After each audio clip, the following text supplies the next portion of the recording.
Sejak terbentuknya tata surya hingga saat ini, hikayat bumi selalu saja punya sisi yang menarik untuk disimak.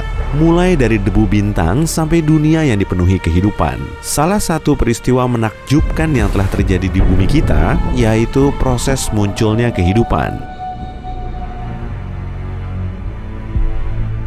Tata surya sudah berusia hampir 5 miliar tahun. Awalnya, matahari terbentuk dari gas dan debu yang berotasi menuju titik pusat, lalu berubah menjadi objek angkasa yang bisa menghasilkan energinya sendiri, bintang. Debu bintang lain kemudian menjadi 8 planetnya, dan yang kita tahu, cuma satu planet yang di dalamnya terdapat kehidupan. Sampai saat ini, asal mula kehidupan di bumi masih belum terbukti 100%. Keraguan ini berpangkal dari paradoks Ter dan paradoks air.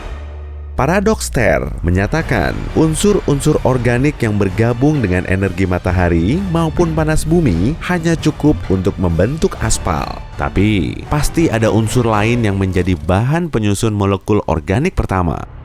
Kita tahu bahwa kehidupan di bumi berasal dari air, tapi sebagian planet lain tidak memilikinya. Meski kandungan airnya lebih banyak, air juga mengancam kehidupan yang baru saja terbentuk. Inilah yang dinamakan paradoks air. Dengan menilik sejarah dan mengamati proses evolusi dari awal, kita akan tahu 4 molekul utama pembentuk kehidupan terdiri dari asam nukleat, yaitu RNA dan DNA, lipid, protein, dan karbohidrat. Para ilmuwan meyakini awal mulanya kehidupan di bumi terbentuk dari untaian molekul RNA. Tapi, pada awal perkembangannya, bumi kita diselimuti air. Daratannya hanya sebesar 2-3%. Air sebanyak ini bisa menghancurkan ikatan RNA pertama yang terbentuk. Bumi juga masih kekurangan oksigen. Perannya sangat penting untuk membentuk dan menjaga keberlangsungan hidup bakteri. 4 miliar tahun lalu, planet lain memiliki cukup air dan oksigen, sehingga reaksi kimia yang diperlukan bisa terjadi di sana. Ya, dulu oksigen di Mars lebih banyak daripada di bumi. Planet tetangga kita ini juga punya air, walaupun jumlahnya sedikit. Karena kondisinya mendukung, dataran Mars yang bergurun sangat ideal dijadikan sebagai tempat pembentukan untai RNA panjang. Meski begitu, proses awal kehidupan di planet merah tidak berlangsung lama. Para ilmuwan meyakini sebagian molekul organik dari Mars melesat ke bumi karena tabrakan meteor. Itulah sebabnya air di bumi kemudian bisa memberi banyak manfaat dalam proses pengembangan kehidupan. Kita sangat beruntung bisa hidup di bumi. Menakutkan juga ya, membayangkan akan seperti apa kalau kita menginjakan kaki di planet lain. Misalnya saja Venus, walaupun lokasinya cukup dekat dari bumi, kondisi di permukaannya tidak ramah.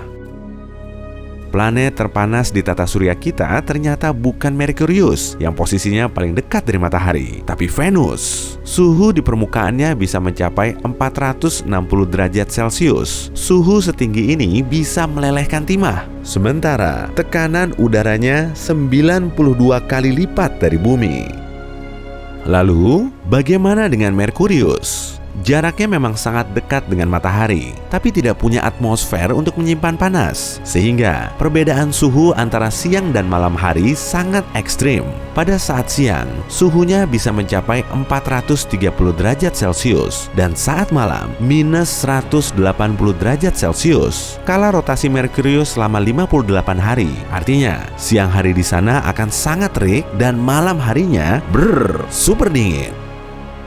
Jupiter, si raksasa gas, sudah ditemukan sejak berabad lalu. Seluruh permukaannya diliputi badai besar. Salah satunya, bintik merah raksasa. Badai ini sudah ada selama 340 tahun dan ukurannya lebih besar dari bumi. Belum lagi, kilat di planet bergas ini 1000 kali lebih kuat daripada di bumi. Jarak suatu planet dari matahari juga memengaruhi karakteristiknya. Jadi, kalau kita ingin mencari planet yang suhu dan kelembabannya mirip dengan bumi, jarak ke bintang induknya kurang lebih harus sama jauh dengan jarak bumi ke matahari. Posisi yang ditempati planet pada jarak yang paling optimal dari bintangnya disebut zona layak huni. Planet yang mengorbit di zona ini kemungkinan mengandung air. Sampai saat ini, para ilmuwan telah menemukan sedikitnya 12 planet layak huni. Lokasinya sangat jauh dari galaksi kita. Yuk kita lihat salah satunya, Kepler 186f. Planet yang paling mirip dengan bumi ini terdapat di zona layak huni. Ukurannya sekitar 40% lebih besar dari bumi dan permukaannya berbatu. Bintang induk Kepler 186f agak berbeda dari matahari karena masih berupa bintang katai merah. Ukurannya kecil dan suhunya dingin. Karena tidak seaktif matahari dan bintang besar lain, bintang katai merah bisa hidup lebih lama. Bahkan bisa jadi kandidat untuk menjaga keberlangsungan ekosistem di planet-planet sekitarnya.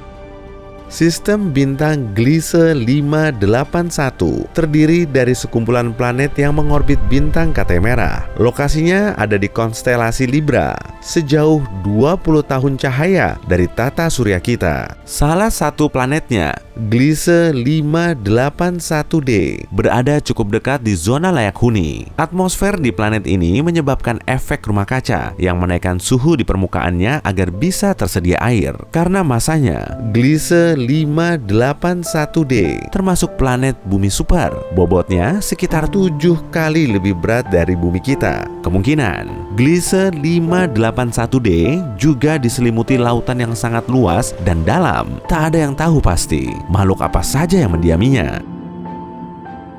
Di alam semesta yang luas dan belum banyak terjamah ini, terdapat miliaran bintang yang serupa dengan matahari. Banyak yang meyakini jagat raya bermula dari Big Bang dan masih terus mengembang sampai sekarang.